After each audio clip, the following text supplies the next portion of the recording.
Assalamualaikum warahmatullahi wabarakatuh.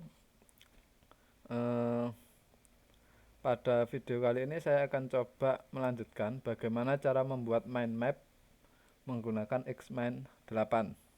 Nah, di sini kita buka dulu aplikasi mind mapnya. Kemudian saya biasanya untuk membuat itu menggunakan 3 tempat. Satu mind map, kemudian yang kedua word kosongan, dan yang ketiga adalah PDF atau file yang akan kita buat mind map. Nah, di sini saya menggunakan Nitro PDF sebagai aplikasi untuk membuat atau untuk membuka PDF. Nah, kita akan coba membuat mind map. Mind mapnya di sini saya contohkan adalah modul PPG, yaitu mata pelajaran matematika KB3. Mind map kita misalnya di sini di bagian bawah sini, ini ada banyak pilihan menu. Ini tampilan menunya. Saya biasanya kalau misal bingung kita nih ya, kita bisa pakai ini AA, ini tema. Ini ada tema bawaan, bisa bapak ibu pilih. Kalau misal nggak ada yang cocok ya kita manual. Misal saya pilih ini, kita tinggal klik 2 kali, selesai ya. Nah, sudah. Topiknya adalah matematika, statistika. Berarti kita ketik statistika, kita enter kalau sudah. Nah, untuk membuat hurufnya menjadi besar kecil, Bapak Ibu bisa perhatikan tulisan format atau gambar kuas. Ketika kita klik begini, maka di tag ini adalah jenis huruf. Kita mau menggunakan jenis huruf apa? Kalau sama kayak di Word ya, kita gunakan jenis huruf apa. Oke, pada contoh ini pakai impact. Kemudian ukurannya berapa? Bisa dipilih sendiri atau diketik di sini 30 misalnya. Kemudian di sini ada tebal, miring, atau garis begini.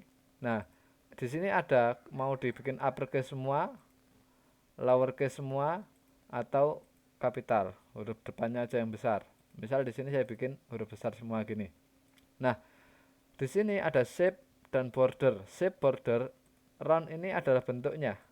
Kalau kita klik ini, maka ininya yang berubah. Nah, begini. Bapak Ibu bisa coba-coba nanti. Misal saya pakai ini, kemudian warna di sini, ini adalah warna dalamnya. Nah, kemudian di sini ada fatus. Fatus itu adalah garisnya ini mau tipis, tebal, nah, kayak gitu. Saya, nah ini warnanya, warna garisnya bebas. Kalau sudah untuk membuat anak cabang, maka kita bisa gunakan menu yang ada di sini topik. Nah, kalau kita bikin subtopik, kita bisa tekan tab. Tapi kalau kita bikin topik lagi atau topik setelahnya bisa enter. Contohnya begini. Misal statistik, ini saya mau bikin subtopik, yaitu subtopiknya adalah rata-rata. Saya ketik rata-rata. Nah, rata-rata sudah. Kalau sudah kita enter. Untuk membuat subtopik berikutnya, berarti kita enter lagi. Nah, maka di sini habis rata-rata, misal median, enter, kita enter lagi, modus, enter lagi, varian, atau ragam. Nah, misalnya begini, kita enter. Kalau misal saya ingin modus tak taruh di sebelah kanan atau sebelah kiri, kita klik, kita geser. Mau ditaruh di mana? Ini bisa. Itu ya. Nah, kemudian di bawah ini adalah line ini adalah garisnya ini.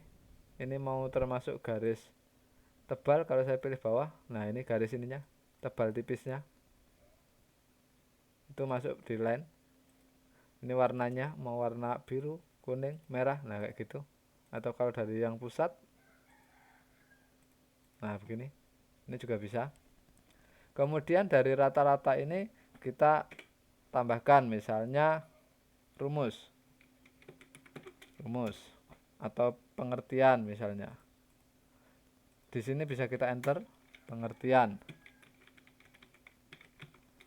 Nah, kemudian ada rumus, ada pengertian.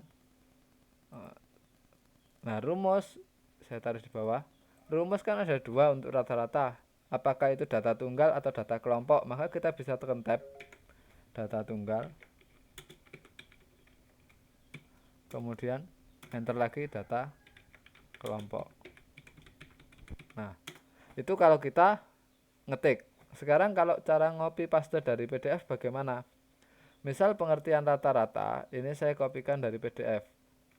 Di sini rata-rata diartikan jumlah. Anggap aja ini sebagai pengertian rata-rata. Nah, pengertiannya sebanyak ini. Saya copy, Ctrl C, kemudian biasanya saya taruh di Word dulu, Ctrl V. Nah, ini kan dia menyesuaikan enternya.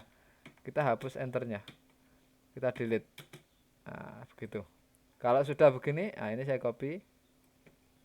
Kemudian saya taruh di sini. Karena dia pengertian, Ctrl V. Langsung aja. Nah, kalau ini dirasa terlalu panjang, maka bisa diklik 2 kali, lepaskan. Nah, dia akan mendek sendiri. Nah, begitu caranya. Kemudian kalau median, median itu misal pengertiannya adalah, nah saya anggap ini pengertian median. Mana median, median. Nah ini, median, ini pengertiannya ini. Misalnya ini adalah artinya. Kenapa saya nggak langsung copy dari Word, PDF? Saya harus masukkan ke Word dulu. Kalau saya langsung dari PDF, jadinya nanti begini. Nah ini jadi dua. Jadi kalau di PDF seperti ini itu ibarat satu enter. Ketika kita masukkan di Word, nah ini ibarat satu enter. Maka kita hapus enternya dengan menekan tombol delete.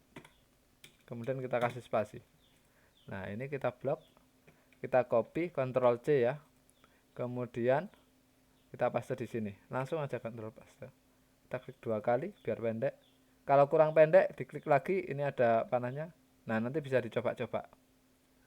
Kemudian, nah data tunggal ada rumus. Rumusnya itu misalnya seperti ini. Rumus rata-rata data tunggal. Untuk memasukkan rumus kita bisa gunakan ini misalnya. Saya kalau dia itu dari aplikasi, dari PDF seperti ini bukan gambar, berarti saya biasanya saya tambahkan snipping.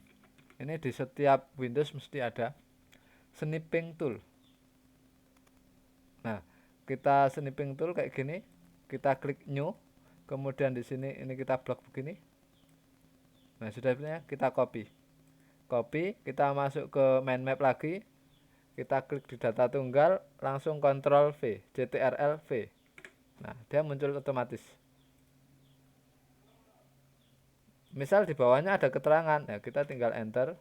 Atau misalnya kita keterangannya ini ya, kita snipping lagi. Nah, ini kalau gambar.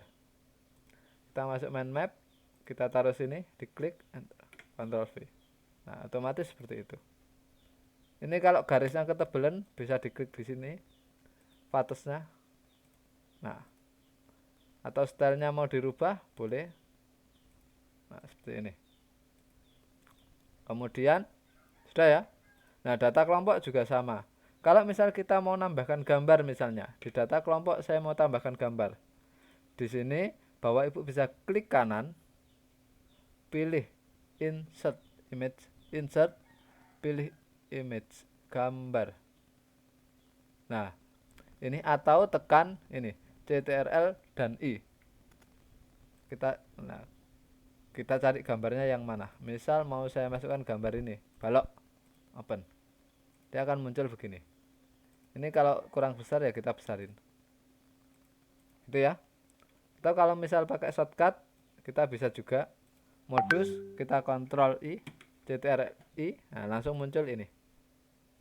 Misal segitiga, dia akan muncul begini. Oke ya. Secara umum penggunaannya seperti itu. Tinggal Bapak Ibu kalau mau mewarna, ya tinggal dipilih di bagian ini ya, gambar sapu. Kita klik tulisannya atau warna backgroundnya. Nah ini di macam-macam. Ini misal bisa dibikin model begini. Nah, terserah Bapak Ibu. Nah, Jika sudah, maka kita ekspor. Ekspornya saya biasanya menggunakan ekspor image. Kalau ekspor PDF, kita coba ekspor PDF. Kelemahan dari bukan kelemahan sebenarnya. Saya nggak cocoknya kalau diekspor dengan PDF. Di sini ada pilihan kertasnya. Nah, padahal kalau saya ingin ukuran kertas yang lebih besar atau yang menyesuaikan, nah itu agak sulit. Cuma kita bisa langsung ambil yang ukuran besar, misalnya A1 misalnya. Kita finish. Ini nanti langsung bisa jadi PDF. Kalau sudah kita open. Nah, ini PDF-nya seperti ini. Dia otomatis jadi PDF. Kelemahannya kalau kita langsung di PDF ya, itu biasanya kalau file kita terlalu besar, tulisan ini akan otomatis mengecil. Jadi dia mengecil sendiri. Nah, saya rasa itu cara penggunaannya. Kalau misal mau ke gambar, ya kita ekspor image, gambar, jadinya nanti gambar. Kalau pengen tahu hasilnya, show folder. Hasil gambarnya statistik tadi. Nah, ini ya. Oke, kita tampilkan dulu. Ketika saya convert jadi PDF, tulisan yang ini segini ini tadi, ini dia punya ukuran sebesar 400-an. Tapi kalau gambar ukurannya cuma 128. Kalau saya biasanya menggunakan gambar. Untuk gambar ke PDF, memperbesar dan memperkecil file PDF akan saya share di video berikutnya. Saya menggunakan Nitro PDF. Saya rasa itu untuk cara menggunakan Xmen ini. Terima kasih. Jangan lupa ya bantu subscribe-nya. Saya akhiri, assalamualaikum warahmatullahi wabarakatuh.